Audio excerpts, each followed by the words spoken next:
Okay, so I have this Ninja Thunder Swordsman set that I wanted to unbox, and it's actually pretty interesting how bootleg companies come up with these ideas of taking existing Lego themes and just making them into these large figures. I think they did the same with some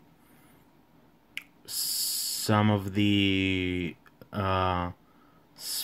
Marvel figures like Spider-Man, who else? Daredevil, Venom, like these minifigures. They just turn them into these giant figures. You can actually see them all over AliExpress. It's kind of weird. And, well, you see this set uses a few pieces that you can tell were inspired by actual CCBS pieces, but some of them just don't exist at all. And yeah, I just really have to see what the hell is inside. So let me just open the box. And to be honest, I'm not expecting much out of this set. I'll just show you the I'll just show you the pieces, and then I'll pause the video to build this majestic creature. This is the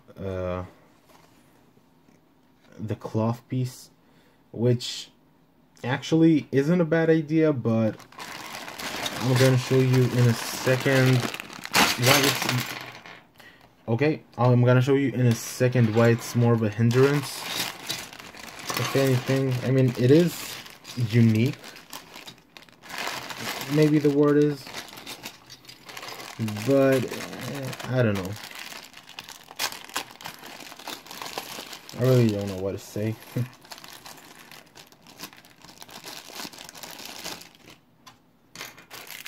Okay, so they decided to pack the helmet piece on its own.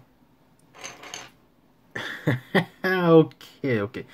This is kind of this is pretty funny because it's using the old Glotorian head with this mold, this new mask mold that they've made what even go in. Okay, it did, but the eyes. Okay, they were kind of onto something. I really wish they weren't. I think the box shows somewhere on the back a few other models that you can collect, but I was unable to find anything else other than this knockoff Lloyd. Anything interesting? It comes with a translucent chain piece. These boulder pieces, a couple of these shoulder pads or knee pads, depending on the usage. How many friction adders? 2 friction adders. Kind of useful. And what even is this piece? I'm pretty sure it never was used by Lego. It's a new mold, or maybe it was featured in the Star Wars buildable figures. I don't know. But this is the printed piece. It's actually pretty good piece, but it's going to be covered by this cloth piece, and I don't know if it's going to look all that good. But we'll see. I'll just get back to you in a little second. Alright, so the final build is actually quite interesting. The instructions were pretty easy to understand, and I mean, sometimes with these bootleg figures, like larger figures, they skip on a few steps, but these were actually kind of pretty detailed, and they are somewhat on a level of decent quality when it comes to the material itself of the instructions. So I guess this set got this going for it. And I mean, there were a few extra pieces. The one that caught my attention the most, where did it go? I think I actually lost the piece, but anyways, the leftover pieces are, as you see here, there are quite a few, and the figure itself, well, it's based on the Lego Star Wars buildable figure, so it has this gimmick where the hand moves.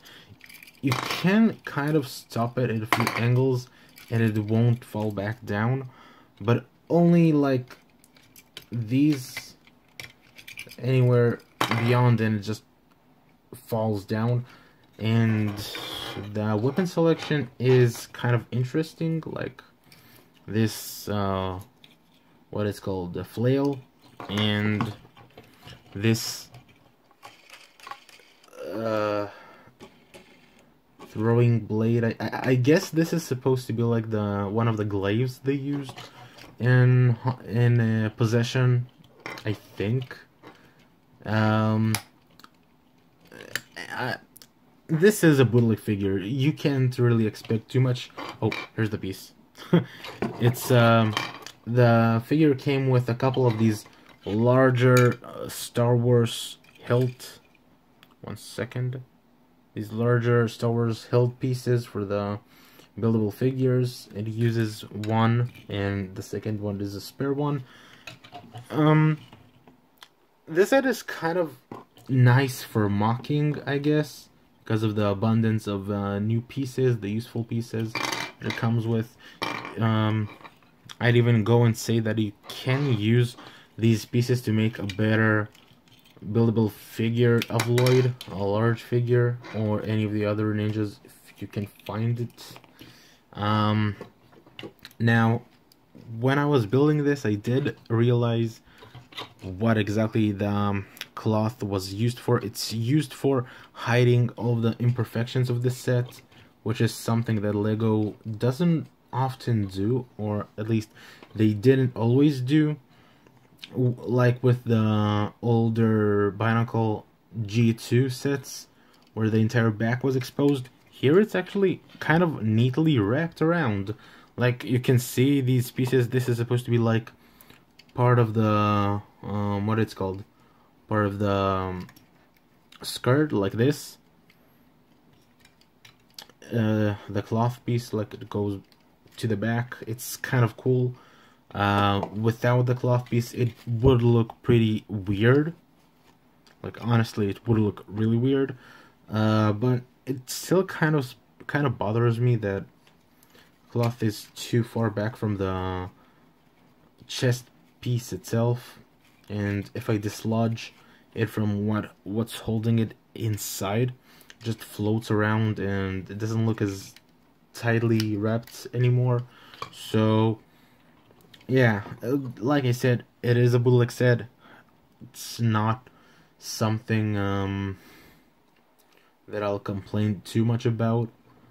The friction adders only make this figure taller, and it already looks kind of ridiculous. Yeah. I'll just give you a little... I'll just show you what it looks like without the cloth, just so you know what I'm talking about. Just take it off. And this is what it looks like. I mean, the print is pretty great. It looks really nice, I'd say, for a bootleg set.